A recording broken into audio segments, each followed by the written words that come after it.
మా పార్టీ రాజకీయ పరంగా అభివృద్ధి పరంగా అనేక ప్రణాళికలు ముఖ్యమంత్రి గారు టేకప్ చేయడం జరిగింది.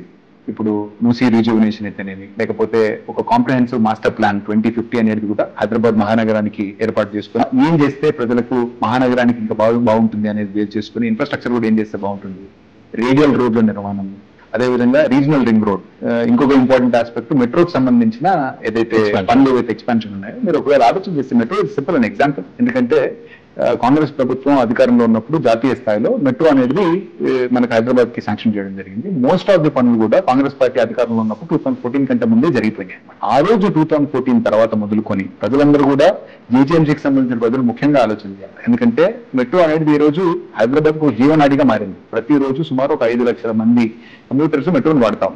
అట్లాంటిది 10 సంవత్సరాల పాటు కేసీఆర్ గారు ఆర్ కేటీఆర్ గారు, ఇప్పుడైతే కేటీఆర్ గారు మన మున్సిపల్ అడ్మినిస్ట్రేషన్ మంత్రిగా ఆయనే ఉన్నారు కాబట్టి ఒక సింగిల్ కిలోమీటర్ కూడా ఆయన మెట్రోని ఎక్స్పాండ్ చేయాలి. అంటే హైదరాబాద్ మెట్రోలో కాంగ్రెస్ పార్టీ అధికారంలో ఉన్నప్పుడు భారతదేశ వ్యాప్తంగా కూడా సెకండ్ లాంగెస్ట్ మెట్రో అనమాట. ఇది 69 కిలోమీటర్స్ హైదరాబాద్. మరి మెట్రోకి చాలా హైదరాబాద్ కి చాలా తీరని అన్యాయం ఎవరైనా చేశారంటే అది కేటీఆర్ గారు. ఈ 10 సంవత్సరాల్లో బెంగళూరు సుమారు వాళ్ళకు ఆ రోజుకున్న ఏదైతే మెట్రో చేంజ్ ఉందో దానికి 3 రెట్లు, అంటే సుమారు ఒక 150 కిలోమీటర్లకు సంబంధించిన మెట్రో ప్లానింగ్ అనేది వాళ్ళు చేసుకుని ముందరకు పోతా ఉంటే మనం మటుకు 1 కిలోమీటర్కి సంబంధించిన ప్రణాళిక కూడా జరగలేదు. సో ఒక 10 సంవత్సరాల పాటు మెట్రోని ఎక్స్పాండ్ చేయకుండా కేటీఆర్ గారు ఉన్నారంటే దానికి ఎందుకు అట్లా జరిగింది?